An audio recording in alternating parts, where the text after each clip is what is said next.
आज मैं आपको अपने जीवन की 3 कहानियां बताना चाहता हूं। इतना ही, कोई बड़ी बात नहीं, बस 3 कहानियां। पहली कहानी डॉट्स जोड़ने के बारे में है। मैंने पहले 6 महीनों के बाद रीड कॉलेज छोड़ दिया, लेकिन फिर लगभग 18 महीनों के लिए ड्रॉप आउट के रूप में रहा। इससे पहले कि मैं वास्तव में छोड़ दूं, तो मैंने क्यों छोड़ा? मेरे जन्म से पहले इसकी शुरुआत हो गई थी। मेरी जैविक माँ एक युवा अविवाहित स्नातक छात्रा थी और उसने मुझे गोद लेने का फैसला किया। उसने बहुत दृढ़ता से महसूस किया कि मुझे कॉलेज के स्नातकों द्वारा अपनाया जाना चाहिए। तो एक वकील और उसकी पत्नी द्वारा मुझे जन्म के समय गोद लेने के लिए सब कुछ तय था, सिवाय इसके कि जब मैं बाहर निकला तो उन्होंने आखिरी समय में फैसला किया कि वे वास्तव में एक लड़की चाहते हैं। तो मेरे माता पिता, जो प्रतीक्षा सूची में थे, के पास आधी रात को फोन आया और पूछा गया, हमें एक अप्रत्याशित बच्चा हुआ है, क्या आप उन्हें चाहते हैं? वे बोले, अवश्य। मेरी जैविक माँ को बाद में पता चला कि मेरी माँ ने कभी कॉलेज से स्नातक नहीं किया था और मेरे पिता ने कभी हाई स्कूल से स्नातक नहीं किया था। उसने गोद लेने के अंतिम कागजात पर हस्ताक्षर करने से इनकार कर दिया। वह कुछ महीने बाद ही मान गई जब मेरे माता पिता ने वादा किया कि मैं करूंगा। यह मेरे जीवन की शुरुआत थी और 17 साल बाद मैं कॉलेज के लिए गया, लेकिन मैंने भोलेपन से एक ऐसा कॉलेज चुना जो स्टैनफोर्ड जितना ही महंगा था और मेरे कामकाजी वर्ग के माता पिता की सारी बचत मेरे कॉलेज की ट्यूशन पर खर्च हो रही थी। 6 महीने के बाद मैं इसमें मूल्य नहीं देख सका। मुझे नहीं पता था कि मैं अपने जीवन के साथ क्या करना चाहता हूँ और यह भी नहीं पता था कि कॉलेज इसमें मेरी मदद कैसे करेगा। और यहाँ मैं वह सारा पैसा खर्च कर रहा था जो मेरे माता पिता ने अपनी पूरी जिंदगी बचा कर रखा था। इसलिए मैंने बाहर निकलने का फैसला किया और भरोसा किया कि यह सब ठीक हो जाएगा। उस समय यह काफी डरावना था, लेकिन पीछे मुड़कर देखता हूँ तो यह मेरे द्वारा किए गए सबसे अच्छे फैसलों में से एक था। जिस मिनट मैंने पढ़ाई छोड़ दी, मैं उन आवश्यक कक्षाओं में जाना बंद कर सकता था जिनमें मेरी दिलचस्पी नहीं थी और उन कक्षाओं में जाना शुरू कर सकता था जो कहीं अधिक दिलचस्प लगती थी। यह सब रोमांटिक नहीं था।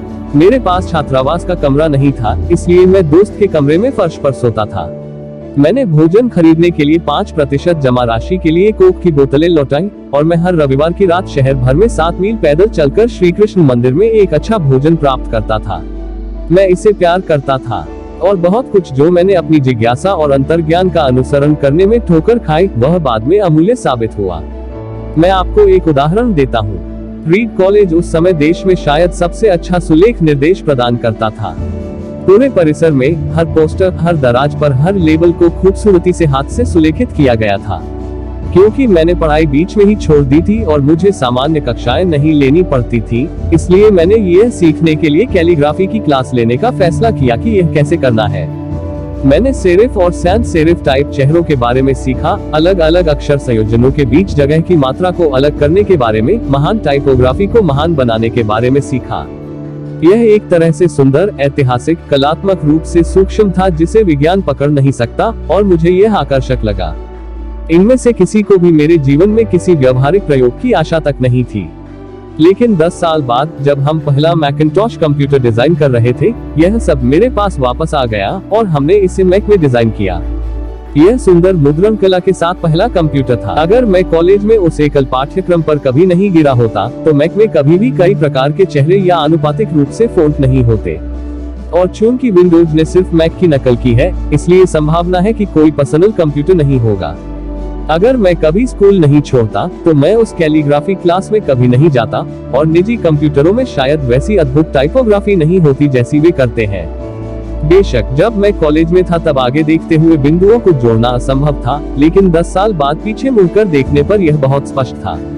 फिर से, आप आगे देखते हुए बिंदुओं को जोड़ नहीं सकते, आप उन्हें केवल पीछे की ओर देखकर ही जोड़ सकते हैं। इसलिए आपको भरोसा करना होगा कि डॉट्स किसी तरह आपके भविष्य में जुड़ेंगे। आपको किसी चीज पर भरोसा करना होगा, आपकी आंत, भाग्य, जीवन, कर्म, जो भी हो, क्योंकि यह विश्वास करना कि रास्ते में बिंदु जुड़ेंगे आपको अपने दिल का अनुसरण करने का आत्मविश्वास देगा, भले ही यह आपको खराब रास्ते से ले जाए, और इससे सारा फर्क पड़ेगा। मेरी दूसरी कहानी प्यार और धोखा देने के बारे में है।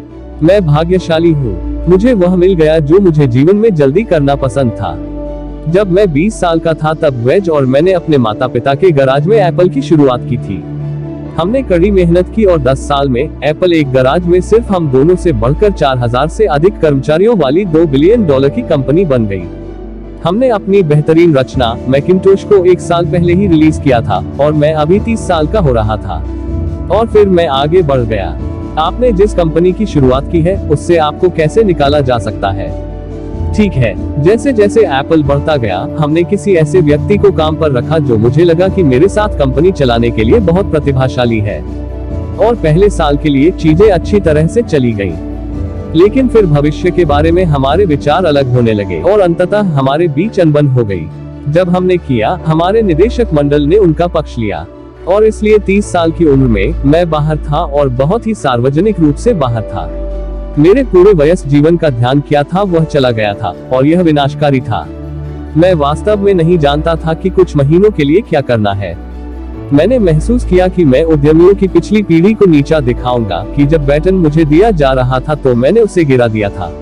मैं डेविड पैकेट और बॉब नॉस से मिला और इतनी बुरी तरह खराब होने के लिए माफी मांगने की कोशिश की।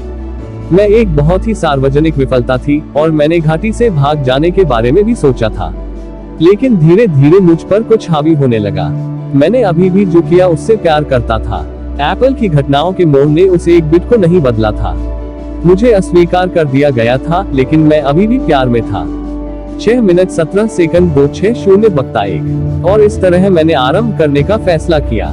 मैंने तब इसे नहीं देखा था, लेकिन यह पता चला कि एप्पल से निकाल दिया जाना मेरे लिए सबसे अच्छी बात थी। सफल होने के भारीपन की जगह फिर से नौसिखिए होने के हल्केपन ने ले ली, हर चीज के बारे में कम निश्चित। इसने मुझे अपने जीवन में सबसे रचनात्मक अवधियों में से एक में प्रवेश करने के लिए मुक्त कर दिया।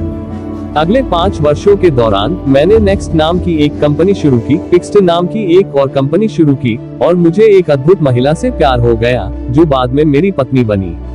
पिक्सर ने दुनिया की पहली computer animated feature film toy story बनाई और अब यह दुनिया का सबसे सफल एनिमेशन स्टूडियो है।